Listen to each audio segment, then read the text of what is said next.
Hello and welcome. This is Ayana Lehi, and I am so very happy that you are here with all of us today in this week's episode of Be One, Be You. We are diving into the theme, finding strength in the midst of weakness. You know that moment when things begin to crumble inside and the circuitry feels weak and something has come through your everyday natural place of living and being where you reside from within yourself, something that is penetrated through that sheath, something that feels like it's causing pain. It's really hitting pain that's already inside. And we also can have collective internal pain that adds up. And we end up trying to be strong to get through a situation or a circumstance. And what happens? What happens to you? You lose connection, you lose that place of inner friendship with yourself. And you have to be strong because inside things feel like you're too weak or you've been weakened. And it's hard to find that inner pulse that keeps you going, that inner rhythm, that inner place of connection. And so those of you who are familiar with the Spirit Gateway's 21st Century Liberation Roadmap work, you know that we are connecting with the ignition of the divine intelligence, that higher light that is within inside of yourself, because that light can't be put out. It can be dimmed, but it can't be washed away. And our connection with the light is the connection with our infinite source, that ultra vibrant, uber, life-giving energy and support that gives us access to an unending river, a current of life energy that keeps us going, that moves us through those places in the river of our own life when the river can feel like it has stopped, when it is no longer the magnitude, velocity of how we like to feel. When we feel caught in the weakness that who we are is not enough, perhaps we don't know enough, perhaps we're just worn down and worn out. Maybe we've been trying to get through something or make a change, make a difference, be heard, be seen, and it just feels a little too much. Our weakness is really real, but on another perspective, your weakness is to help you see and to know how to become stronger, how to enter into what's really real about you. It's too easy to judge ourselves and to stop. Have you ever had the experience of getting to a crossroads, but you don't know it's a crossroads? You just know that in your life things have slowed down and you're having to reassess what you're doing, how you're doing it, how you are doing being you, and how you are focused in your life. What happens when you start seeing through your own illusions, meaning the ways of thinking that you've had that have kept you moving and growing and living and being who you are, and yet how you are presently feeling?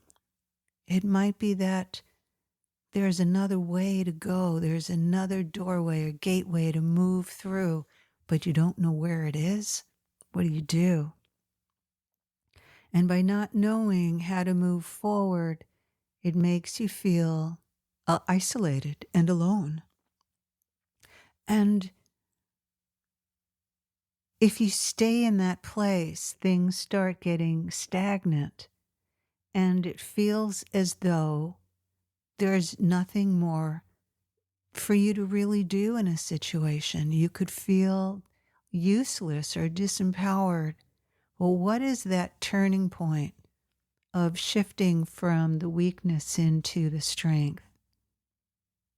What is that place of self-acceptance?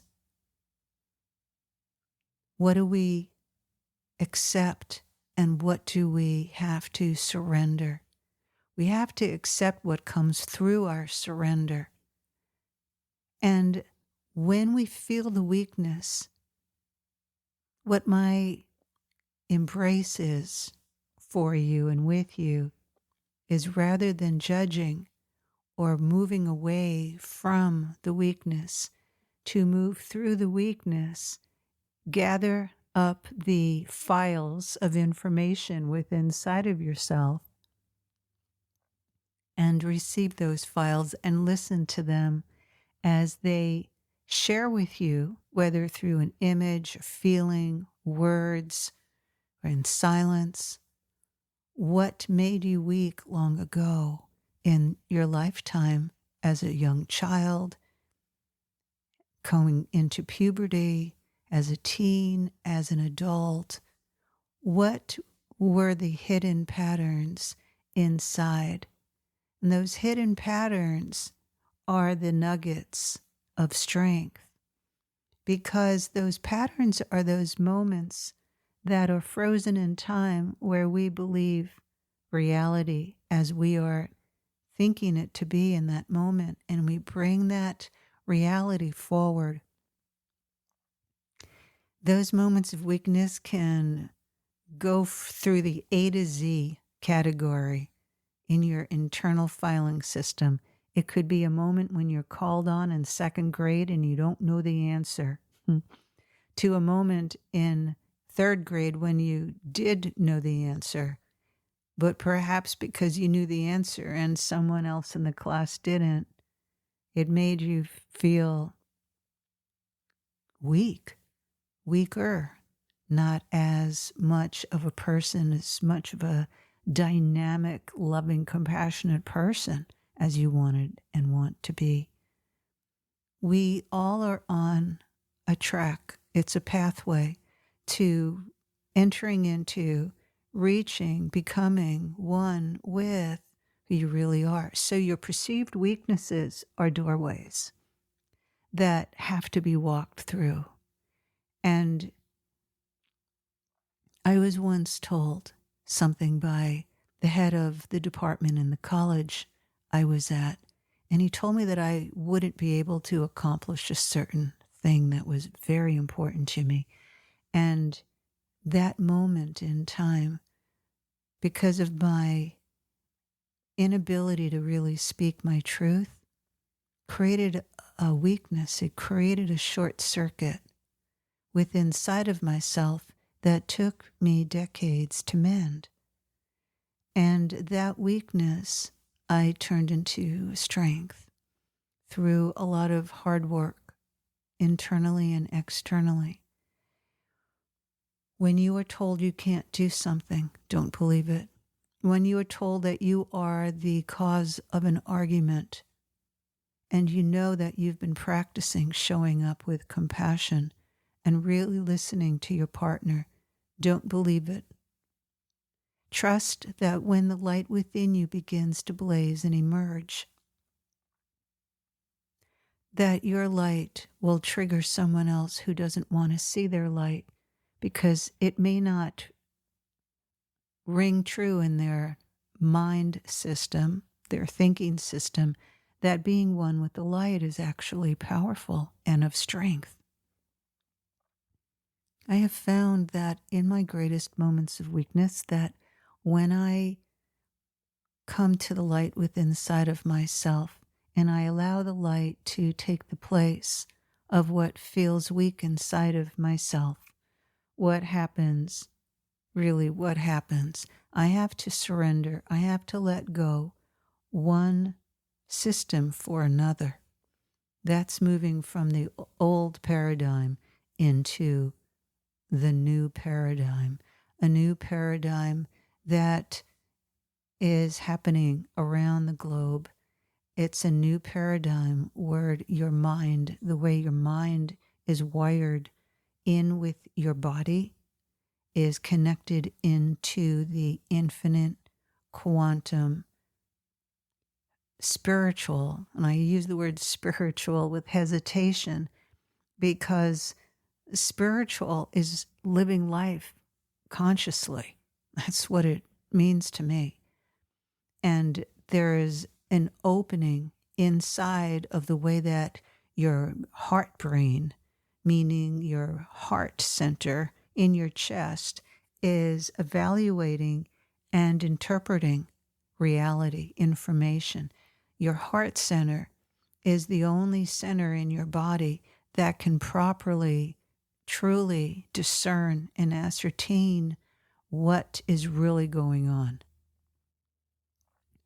And then when you connect your heart center with your lower belly, which we did in a previous podcast together, what happens is that you open up a circuitry that reconnects the original separation that happened throughout civilizations over the last 10,000 years. That disconnect between power and love, the lower belly being power and the heart being love, once reconnected, gives you back your strength. When we separate our power and our love, we go through the tumultuous experience of being a rock, a boulder that is just rolling down a mountain. Now, as a rock or a boulder, it's not conscious of what it's going through, but it has a consciousness that's not yet awakened. And it may sound a little silly to you, but where I'm coming from is the reality that all of life is awakened through our realization of being one with the source in that moment. That is really the secret to what the phrase enlightenment means. You are being enlightened. You are becoming one with the light, the highest, meaning the highest octave of what's possible in that moment. Now, when you look out into the world and when you read online, watch TV, when you see, take in, hear truth that is coming from separation from the source, you have to be really cut off in your body to actually think that what is being said is of truth. So when you feel weak inside and you've become so weakened because you or the masses, we're all connected, feel disconnected, we're going to feel weak. And so the masses, and we're all part of it, as I just shared twice for a good reason, because we all get affected by the mainstream, the mass consciousness. And to hold that light that you are takes a lot of courage and perseverance. One of my roles that I choose to take on is to support you to be the light that you are. And in all of the Spirit Gateways Institute offerings through the Evolutionary Empowerment Global Village membership program that I've created for you, that you find on my website, ayanalehi.com, you're given the inside path right into the source within you so that all aspects of your life can flourish. And in this incredible library I've created after working with people, and I still do, one-on-one and in group mentorings too, truly the secrets, the true knowledge, experiential wisdom of becoming one in yourself, what happens is that you find strength that gets you through the most difficult life situations. And it's through being really committed to the truth source within you, the source of your truth, for real, helps you to walk through these times with greater leadership, momentum, heart, mind, spirit, power, and the sense of really knowing that you can trust that connection with the light. There have been moments in my life, many, many moments actually, where I felt unsure of my next steps. And it is through reconnecting deeper to the next level, in with the light within me, that I've been able to walk through gateways in myself that are one with the source of life, with the universe. This is where I have met my strength. And I'm here to mirror that strength to you in all the work that I provide and offer to you, and would so love to share more of it with you, and would love to invite you to check out my website at ayanalahi.com, IANALAHI.com. I want to ask you to look at the ways that your family of origin taught you about weakness and strength. Were you taught to run from it, hide from it? Were you taught to leap over it, to walk through it, to avoid it, to face it? Were you applauded for facing your weakness? Were you applauded for always acting strong? As a boy to man, were you encouraged to not feel? And how can you change that pattern? How deeply can you commit to tracking the pattern of a feeling inside of yourself instead of thinking the pattern is real, and get stuck in the pattern, which usually creates blaming someone else on the outside for how you feel? Instead, track the feeling into the source so that the truth of who you really are shines through and makes you stronger. And as a woman, were you encouraged to be strong? Were you encouraged to shut down your weaknesses, or were you supported to embrace your own weakness and to have someone that you could turn to when it felt weak? How have you cherished your own strength and your own weaknesses, and understand that the two go together, and that our weaknesses teach us naturally how to be strong instead of propping it up and creating our own inner hype? So I'm inviting you this week to jump out of the hype story and the ways that you hang into your own story about how you need to be, and instead go deeper inside yourself to the place that you really know you really are living from, and feel into that, test it out, and give yourself those roots as a tree and the wings of an amazingly beautiful owl or falcon, hawk, eagle, so that you can fly in the strength that you are. Really acknowledge and love the strength that comes from within you. In the most challenging of times, you can depend on the light that is within you to bring you forth and set you free and set others free around you. holding you in much love. Have a beautiful week. And until next time, thank you for being here with all of us. Sending you much love.